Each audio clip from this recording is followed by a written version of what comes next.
So mainit-init pa mga idol, CRF 150 Fi na racing cam. So stock cam to, ni-regrind natin. Kakabit daw nila sir sa 66mm na piston. Then ito namang isa is lalagay sa XRM Open. So aftermarket na racing cam na to, pero kulang sa lift, kaya dinagdagan natin.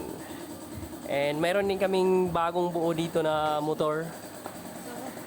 So actually ito yung nilaro namin sa Cebu. Ito lang yung pacer niya.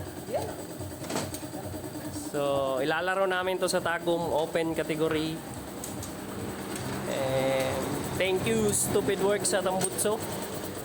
So yan yung pipe natin na bago. And yung bracket niyan is nasa dial ang bracket na ni. Oh yeah! Oh yeah! So ang may-ari ng motor is si Mac Sukayan. So bagong gawa tong motor namin, bagong kulay. So dyan na rin namin ikakabit yung PCC engine namin, which is ito, bago rin.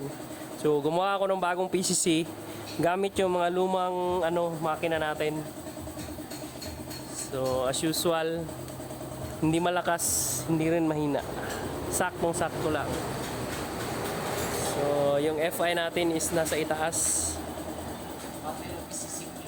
So sasalihan natin is yung Battle of PCC King daw ng Mindanao. So PCC King na tinutuon nila na joke lang yun. So di namin alam kung if malakas ba to, pero try naming magawa namin. Andun sa labas.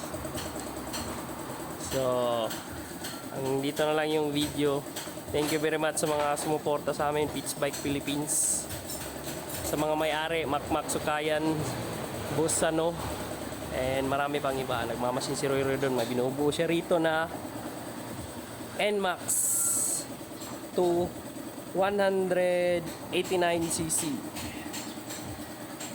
Ayun nagmamasin.